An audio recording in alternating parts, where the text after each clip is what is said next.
What you doing? You want to sit on my lap? Okay. Hello and welcome. It is somehow 2023 already, and actually we're like halfway through January. I don't know about you. I did not transition gracefully into 2023. New Year's are usually like a thing I'm super into. I love making New Year's resolutions or like goals, things that I'd like to achieve in the next year.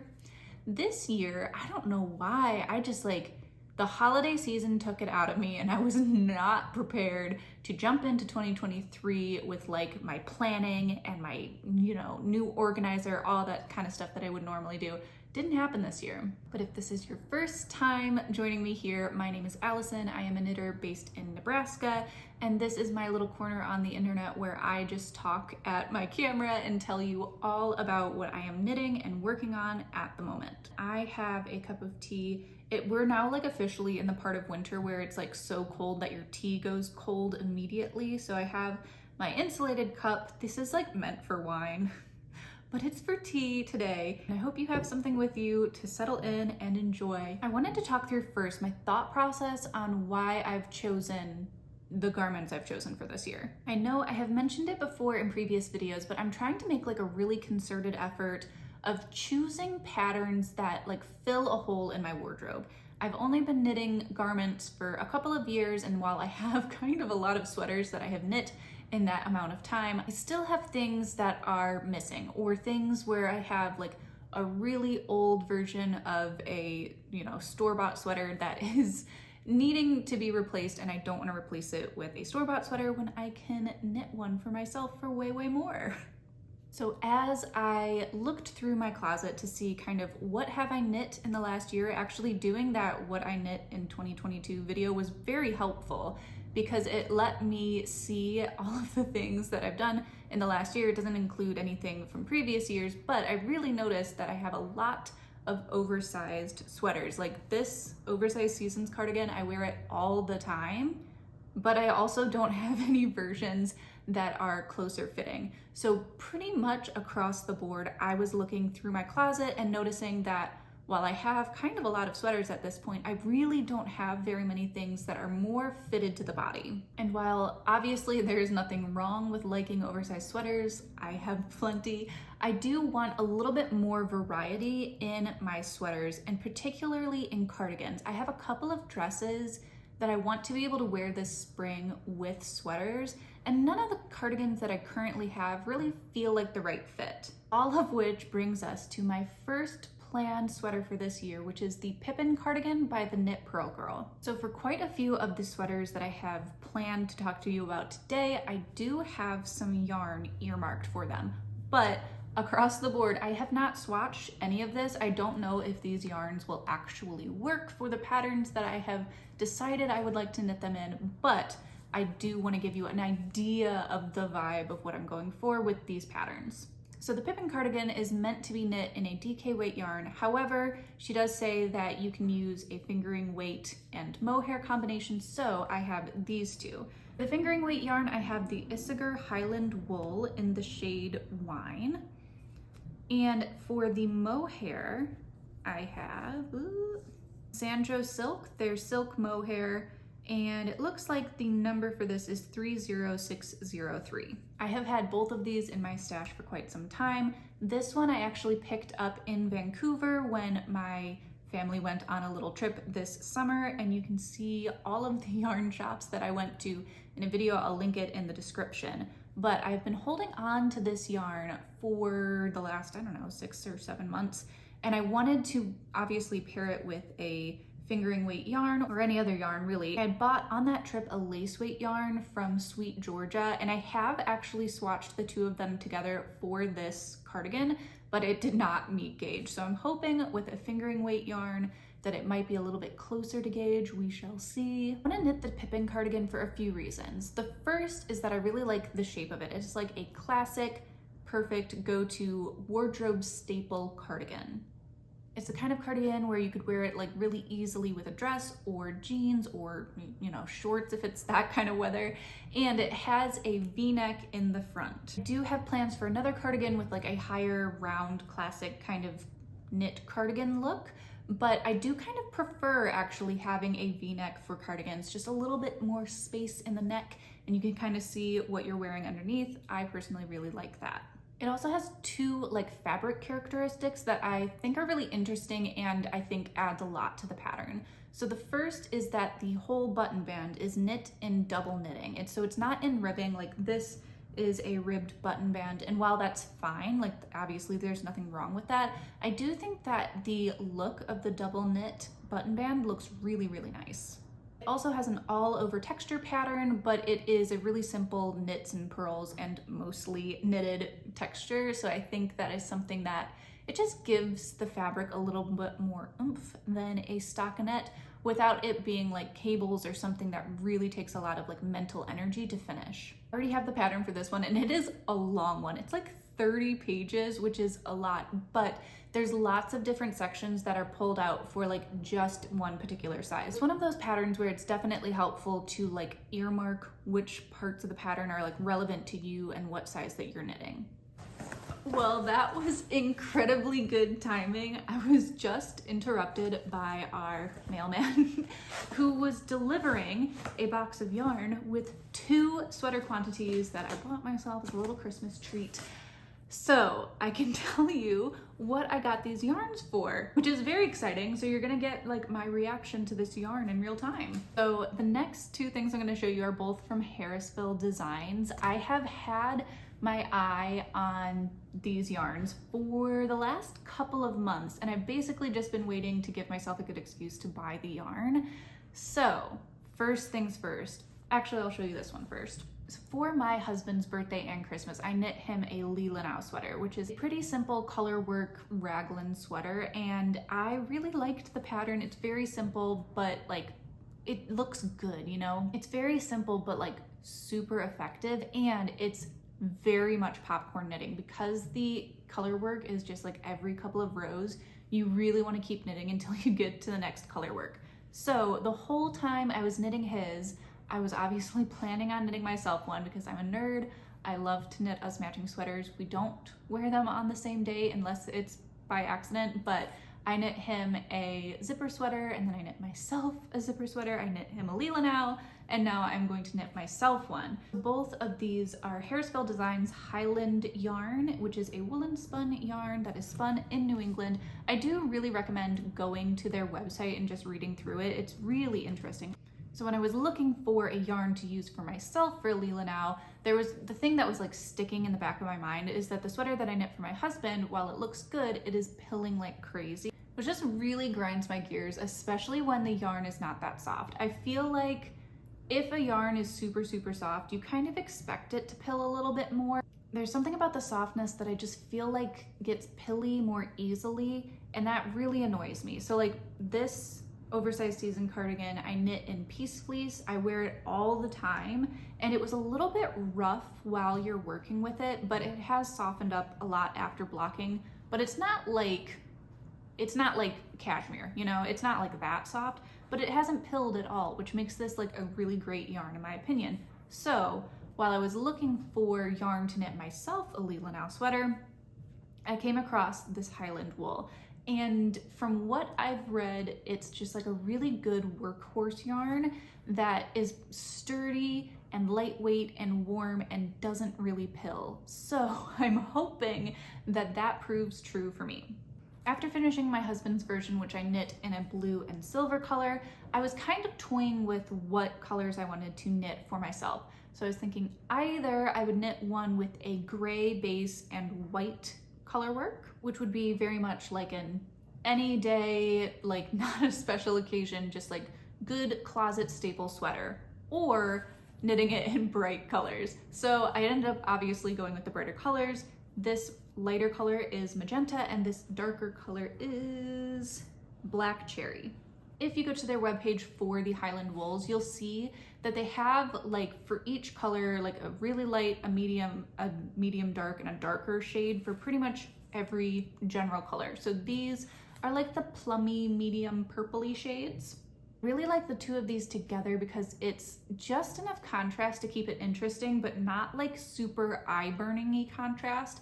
And if I was going to do a brightly colored sweater, I didn't want it to be something that, you know, it's so over the top that I feel like I can't wear it all that often, or in a like set of colors that would feel dated too quickly. So these two together I think work really well because they're pretty similar, and this just plays off of the darker version.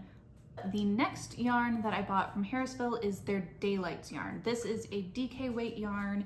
It is 100% American Cormo wool, which is grown in Montana and spun in New Hampshire. And the thing that brought me to this yarn was somebody on Instagram who I can't remember. I'm so mad about it, but somebody knit a sweater, like a cable knit, all over cable knit sweater in this yarn, and it was gorgeous. I'm going to do my best to see if I can find it, and I will put a link in the description, I guess, if I can find it. But either way, they were talking about this yarn, how they liked it so much, and I went onto the Harrisville website, and they have, I think, just like a really cool concept for this yarn. So they have the Daylights, and I believe the other version is called Nightshades. So all of the darker version is a black wool with little tiny tufts of different color in it to give it a little bit more flavor, I guess. And then the same thing with Daylights with a white yarn and little flecks of other colors. So I have the shade Chirp, which has little tiny flecks of blue in it. By the way, if you can hear my cat chomping away on his dinner, I hope it will be done soon. But I bought this yarn without a pattern in mind, which I know is not necessarily the best thing to do in a 2023 knitting plans video, but this is a DK weight yarn. I have a sweater's quantity. I do have a couple of patterns I'm considering making. One of the patterns is the Taylor Swift cardigan, you know, the cardigan, partially because this is called Daylights and Taylor Swift has another song called Daylights. However, I'm just not sure how much I would wear that cardigan. It's not necessarily my style. So while as like a Swiftie who knits, while I would like to knit it just to like have it, on the other hand, I also don't want to waste a bunch of time knitting an all over cable cardigan that I'm not going to wear. That is all of my brand new Harrisville Designs yarn. But jumping back into sweater plans, I also want to knit or hack, I suppose, an Anker's cardigan by Petite Knit. So I have knit a couple of years ago the just regular Anker sweater by Petite Knit, and the fit is really, really good. But I want to knit the cardigan version without having to knit it flat. I'm like 99% sure that the Anker's cardigan pattern from Petite Knit is knit completely flat the whole thing, which honestly for a stockinette sweater doesn't seem like the vibe. So I think what I'm going to do is test it first to make sure that I can, but I think I'm going to hack it into a steeked cardigan. So instead of doing, you know, knitting back and forth, I'm going to add a couple of stitches on the center front and then cut it, steek it, add a button band, do the whole thing. Now I have some yarn that I'm really debating using for this. So this is the Cotton Merino Classic from Hobby. I have had this in my stash for years, and the reason why I have never gotten around to using it is that I'm just not sure about the color. It's like very, very, very light lilac, and I'm not sure, like with my actual wardrobe, if this is a shade that is going to work for me. I know I theoretically could re-dye all of these. That does seem like a lot of effort to put into kind of a cheap yarn. I might not knit the sweater in this, but we shall see. The way I have this sweater pictured in my mind is like, it's gonna take me kind of a lot of editing the pattern to do it, besides the fact that I'm going to steek it in the first place. But I also wanna make it pretty tight fitting, like maybe even, if not negative ease, at least like 0 ease at the bust. I wanna do waist shaping, and I wanna have it super, super cropped. Like the very bottom of the sweater is right at my waist. And the reason why I wanna have like such a small cropped little sweater or cardigan is to wear with my spring dresses. I feel like every single dress I have for spring and summer, it all has some kind of seaming at the waist. I just find that like feels and looks good for me for dresses, but all of my cardigans and sweaters that I have are much, much longer than that, and I just feel like that messes with the silhouette in a way that I don't really like.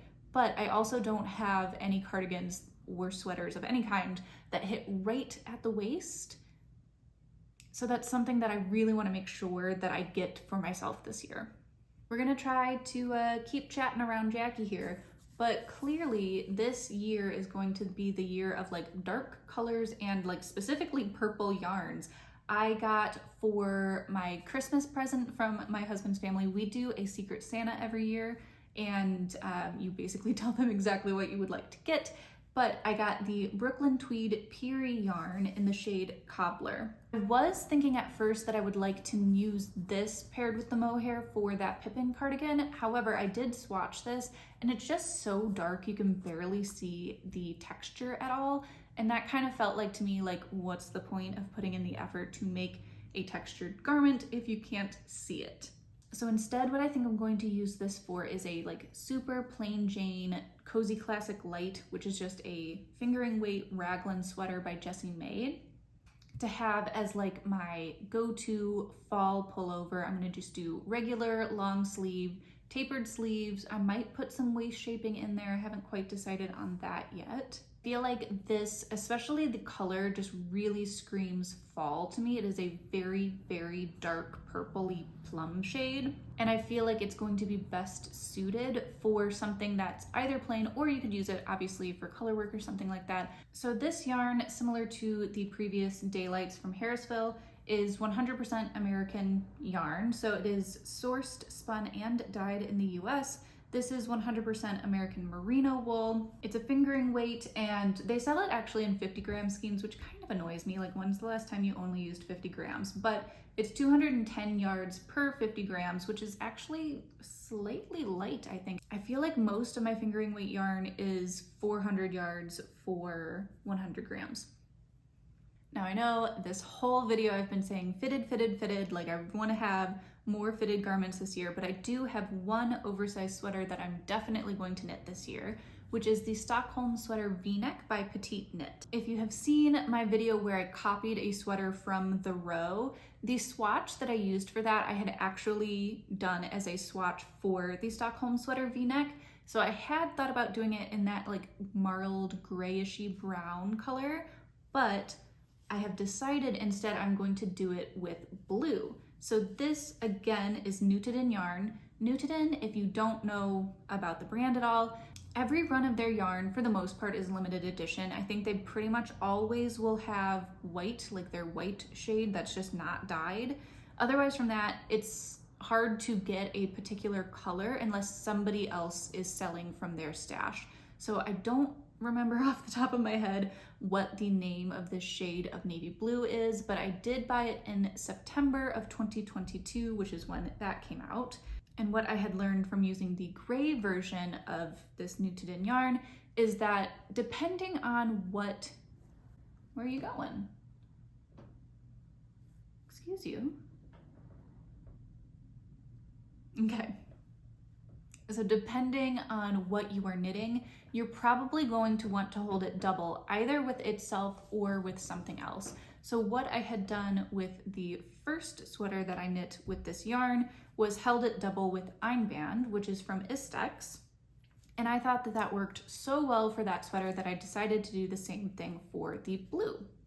What I have noticed, and I've only bought Newton yarn twice, like 2 different orders, but each time the yarn comes and it's not quite the color that I thought it was going to be. And I know like obviously different screens can have different, color impact. However, each time it's been consistently darker than I expected. So this is much more of like a dark navy blue than I had kind of pictured in my mind. I had pictured it more like this Einband, which is still a dark blue, but it's not quite so navy. I know that holding these two together will kind of marl the colors, and I think it's going to turn out exactly like what I'm looking for. So this as an oversized V-neck, I think is gonna be just like the perfect mix of like wearable, but like kind of preppy. It's almost like slightly masculine, the sweater pattern. And I feel like with this yarn, it's just gonna be like the perfect fit. Those are all of my super concrete plans for 2023. I've got like the pattern, I've got the yarn, I'm just like need to clear my needles and get going. But I still have a couple other things that I want to talk about. And the first one was a goal that I had for myself for 2022 for me, which was an all over cable sweater pattern. That's something that I wanted to knit for myself last year and it just never happened. And I have basically 4 really good contenders that I cannot decide between. So the first one is the Arctic Light Sweater by Veronica Lindberg. I think that this sweater pattern is gorgeous. It is like a festival of cables. There are so many different ones. The only thing that is holding me back from this is the center like braided cable. For some reason, it just like doesn't quite vibe for me. And I feel like something slightly more pared down cable-wise might be a little bit more wearable. Another option is the Billy pullover by Sari Norland. This has been on my radar since before it was like officially published. I was watching the testers test the sweater and just like, oh, it's just gorgeous. So that, I think it's a real contender. That's probably my top pick at the moment, but I have 2 more options. The first is the Savannah sweater, which is a super recent release from the Rowan website. And for something completely different would be the Bookish Cardigan by Annie Lupton. The Bookish Cardigan is something that has also just been in my like favorites list on Ravelry for absolutely ages. And it's something that I do want to knit at some point in time, but I have also really been on a cardigan spree. I have this one, I have a couple of different cardigan plans for this year. I have other cardigans that I knit in 2022. I don't know if I need to add one more cardigan to the mix. So it's looking like I might be knitting the Billy pullover, but if you have any recommendations for all over cable sweater patterns, please send them my way, because that is still a goal for this year and I haven't ironed out those plans yet. So the other pattern that I have just had my eye on is the Scout Shawl by Florence Sperling. So I actually don't think that I'm going to knit the Scout Shawl. I think I'm going to knit the Scout Mini Shawl that they kind of recently released. I just think like the whole concept of this shawl is really, really different to like anything that's in my typical knitting style, but I just love it. I don't know what it is about it. I usually don't like shawls that mix together a bunch of different stitches and stitch textures, or even like a bunch of different colorwork designs. I think the reason why this one really works for me is the colors that they chose, and also just the way that it kind of works together in like a patchwork quilt. Like that's what it reminds me of, and I just think that it's the most beautiful thing I've ever seen. And I feel like the mini version is much more realistic for me to actually accomplish, whereas the large version of the shawl, not only is it's big, it's a large shawl, but I don't know how much wear I would get out of it. I'm not really someone who wears a lot of shawls, but I do feel like the mini version might at least enter the rotation, whereas a giant shawl, it's only going to be used every once in a while. If I were to knit the Scout Shawl, I would probably buy the exact colors and yarn that they used. I can't imagine changing them. I think it's like perfect as is. What are you doing? Stop trying to get attention. I know, I'll pay attention to it in a minute. That being said, I am actually designing a shawl pattern that I hope to release in like a month or so from now. I'm almost done with my sample, and I want to knit it in 2 different ways. There's basically going to be 2 different versions of the same shawl pattern. So I'm going to put out a call for testers on Instagram. A call for testers is going to be going out shortly, and if you keep an eye on Instagram, it'll be the easiest place to find that. But it's a very simple garter stitch shawl, but it uses 2 skeins or 2 100-gram skeins of fingering weight yarn pretty much exactly, which was my goal for the project. For me, the shawl hits the like right in between a shawl and a scarf. I'm much more likely to wear a scarf like out and about and in the cold weather than I am to wear like a big, big triangle shaped shawl. So this is much skinnier, which I feel like hits that in between a shawl and a scarf, which is much more useful for me. So I have one last thing to show you, which is mostly just yarn. I don't have any pattern to show you yet for a sock pattern coming from me this year. and I put together this color combination and I'm obsessed with it. So I thought that I would show it to you. I feel like this color combination is very summerly knits. But the blue is Tumnus Tweed by Shirley Bryan, and the color is Summer Nights Ballpark Lights. It is Superwash BFL and Donegal Nep. And I just think that it is the most beautiful shade of like steely blue. And I want to pair that with just a plain old white. This is actually Lion Brand's sock yarn. It's not my favorite, but I do have a big giant ball of it, and it's really sturdy. I've used this in heels and toes before, and it's held up perfectly fine. And then a hot, hot pink color to go along with it. This is from Neighborhood Fiber Company, their organic studio sock yarn in the shade Mondoim.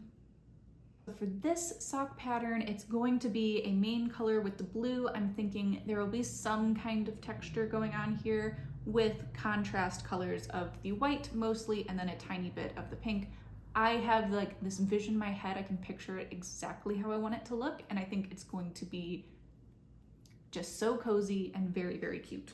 That is everything that I wanted to show you for my 2023 knitting plans of what I have ironed out so far.